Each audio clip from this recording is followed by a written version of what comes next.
Saviez-vous que Google a délibérément saboté le RSS en 2023, changeant à jamais la façon dont nous consommons l'information? Une décision qui ressemble à un coup de sifflet dans un stade plein à craquer. Le RSS, ce petit fil invisible qui relie nos sites préférés à nos lecteurs, était le cœur battant de la veille d'actualité depuis les débuts du web. Alors, pourquoi le géant de la recherche aurait-il voulu le faire disparaître? Imaginez un magasin où le vendeur vous montre chaque produit, mais où, du jour au lendemain, les étagères se vident sans explication. C'est exactement ce qui s'est passé pour des millions d'utilisateurs. En 2022, plus de 30% des internautes déclaraient lire leur blog via un agrégateur RSS. En 2023, ce chiffre a chuté de moitié, selon les données de plusieurs plateformes d'analyse. Le déclic? Une mise à jour de l'algorithme de Google, présentée comme « amélioration de la pertinence ». En pratique, l'algorithme a commencé à pénaliser les pages qui ne proposaient pas de balises, structure data, compatibles avec le nouveau format de flux. Résultat, les sites qui s'accrochaient au RSS traditionnel ont vu leur trafic organique s'effondrer, parfois de 40% en quelques semaines. Mais alors, pourquoi Google aurait-il choisi cette voie? Certains experts avancent la stratégie de garder l'utilisateur dans l'écosystème Google. En supprimant le point d'entrée libre du RSS, les lecteurs sont redirigés vers Google News, Discover ou les notifications de l'application. C'est comme si le magasin fermait la porte de la sortie libre pour pousser les clients à passer par la caisse du supermarché. Ce qui s'est passé ensuite va vous surprendre. Des sites majeurs ont tenté de contourner la sanction en adoptant le nouveau format, WebSub, un protocole plus complexe qui nécessite des serveurs dédiés. Le coût moyen de mise en place a grimpé à $5 000, un investissement que beaucoup ne pouvaient pas absorber. Certains ont même abandonné leur flux, préférant le modèle paywall pour récupérer les revenus perdus. Les conséquences sont déjà visibles. Des plateformes de podcast qui s'appuyaient sur le RSS pour diffuser leurs épisodes ont vu leurs écoutes chuter de 25% en 6 mois. Les newsletters automatisés, autrefois alimentés par des flux RSS, ont dû réinventer leur processus, souvent au prix d'une perte de personnalisation. Alors, quel est le vrai enjeu? Contrôle de l'information, monétisation des données, ou simple évolution technologique? La réponse se cache dans les chiffres, les stratégies et les réactions de la communauté. Ce qui est certain, c'est que le paysage de la veille d'actualité ne sera plus jamais le même. Dans la prochaine partie, nous décortiquerons les décisions internes de Google, les réactions des développeurs et les alternatives qui émergent. Restez avec nous, le puzzle ne fait que commencer. Le RSS, c'est un peu le premier réseau social invisible. Tout commence en 1999, quand Netscape lance la version 0.9 d'un format destiné à partager des titres d'articles. Pourquoi un tel besoin? Imaginez un journal qui vous envoie chaque manchette par pigeon voyageur, pratique, mais lourd. Le RSS, c'est le pigeon, léger, instantané. En 2000, la version 2.0 arrive, standardisée par le W3C. Immédiatement, les premiers blogs adoptent le format. En 2003, Bloglin, premier lecteur en ligne, compte 5 millions d'abonnés. 2 ans plus tard, Google lance Reader. En 2005, le service atteint 10 millions d'utilisateurs actifs. Le chiffre qui fait tilt, 200 millions de flux différents en 2008. C'est l'équivalent de la population d'un petit pays, mais tous connectés à votre écran.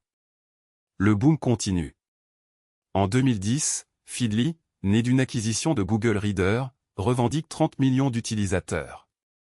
En 2012, le nombre total de flux RSS mondiaux dépasse 500 millions.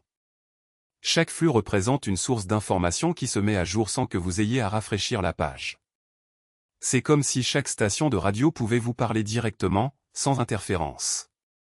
Mais alors, pourquoi ce succès commence-t-il à vaciller? En 2013, Google ferme Reader. La décision choque 10 millions d'utilisateurs fidèles. Google explique que le trafic a baissé de 40% depuis 2010. Le même jour, les forums Reddit et Hacker News explosent de messages de protestation. Ce qui s'est passé ensuite va vous surprendre, les lecteurs indépendants comme Tiny RSS et InnoReader voient leur téléchargement grimper de 150% en 6 mois. Parallèlement, les réseaux sociaux émergent. Facebook, Twitter, Instagram offrent des flux d'actualités intégrés, sans besoin de s'abonner à un fichier XML. L'analogie du pigeon devient alors un drone, plus rapide, plus visible, mais moins personnel. En 2015, le nombre de flux RSS actifs chute à 300 millions, soit une perte de 40% en 2 ans. Aujourd'hui, le RSS n'est plus le moteur principal de la veille informationnelle, mais il reste un outil de niche. Les développeurs l'utilisent pour alimenter des agrégateurs de podcasts, des systèmes de monitoring et des newsletters automatisés. En 2022, 12% des sites d'actualité majeurs publient encore leur flux en RSS, selon le rapport de l'Open Web Foundation. En résumé, le RSS a connu une ascension fulgurante, un pic de popularité, puis un déclin face à l'essor des plateformes sociales. Son héritage ? Un modèle de syndication qui a inspiré les API modernes et les notifications push.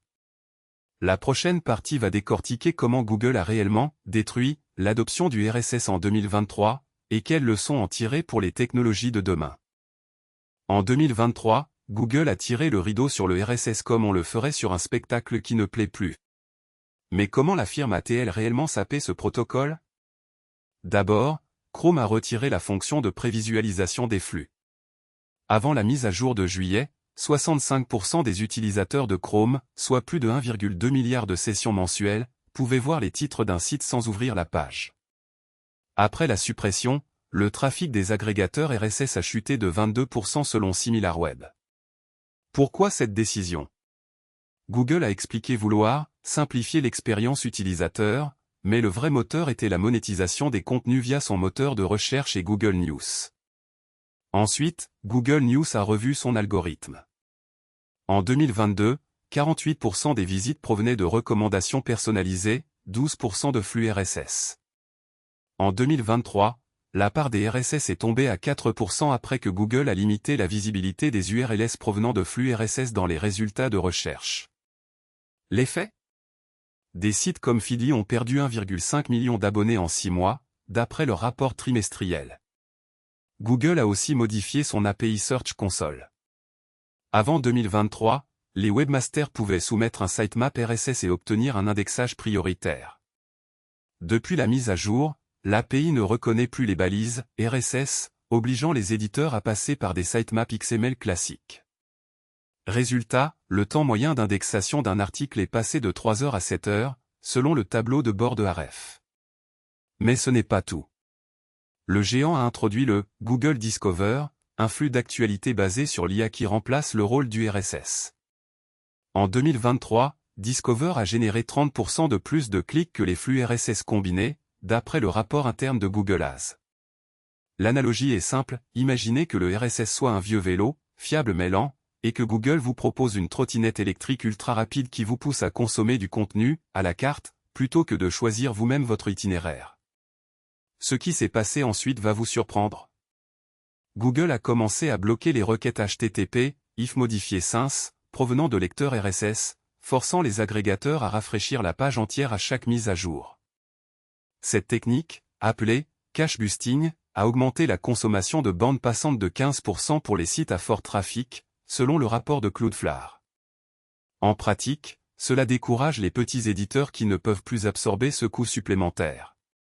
En résumé, Google a attaqué le RSS sous 3 angles, suppression du support natif dans Chrome, dépriorisation dans Google News et Search Console, et substitution par des algorithmes propriétaires. Le résultat ?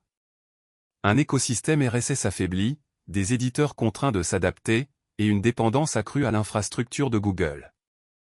La prochaine section va explorer les conséquences pour les créateurs de contenu et les alternatives qui émergent. Restez avec nous, le paysage du web ne fait que se transformer. Quand Google a mis le feu aux dernières braises du RSS en 2023, le monde a changé de cap comme un navire qui perd son gouvernail. Mais alors, pourquoi ce petit protocole, né en 1999, pouvait-il encore jouer les cartes de la souveraineté ? Avant 2023, Feedly affichait 15 millions d'utilisateurs actifs chaque mois. En 2024, ce chiffre a chuté à 7 millions, selon le rapport annuel de la plateforme. Simultanément, Statista indique que 70% du trafic de découverte d'infos en ligne passait par Google Search. Le déséquilibre était clair, les lecteurs étaient de plus en plus dépendants d'un seul moteur. Ce désengagement a eu des répercussions géopolitiques inattendues. D'abord, les États qui utilisaient le RSS comme canal de diffusion officiel ont perdu leur voix libre.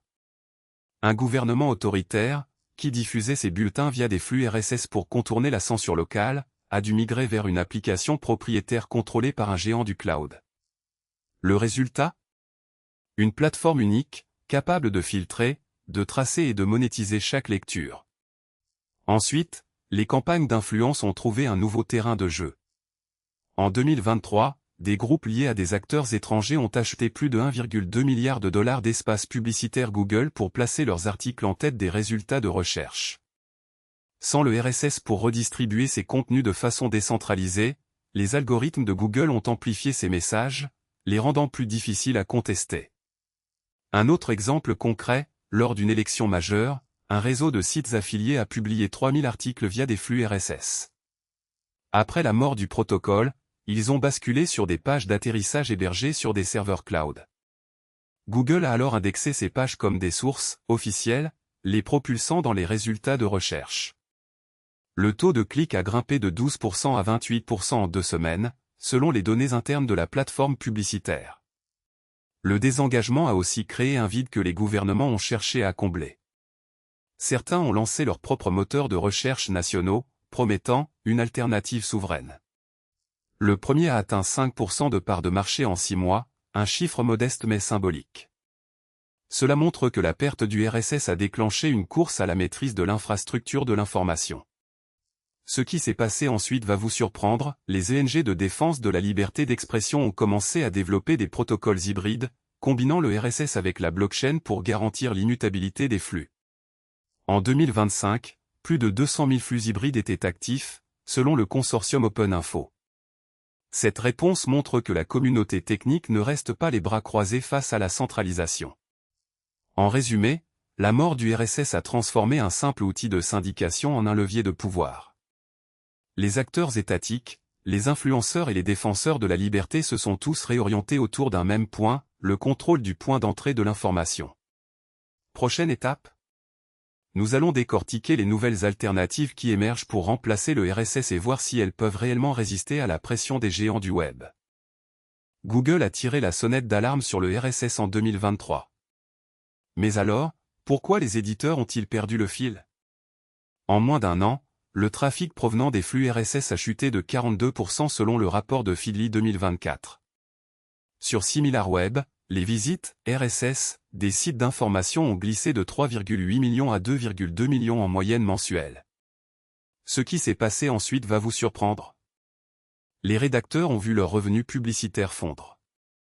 Un article du Reuters Institute montre que les sites dépendant à plus de 15% de leur CPM via RSS ont vu leurs recettes baisser de 8% à 13% entre 2022 et 2024.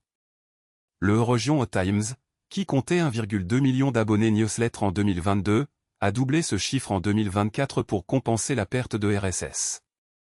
Le Guardian, quant à lui, a augmenté ses notifications push de 250% pour garder les lecteurs collés à leurs écrans.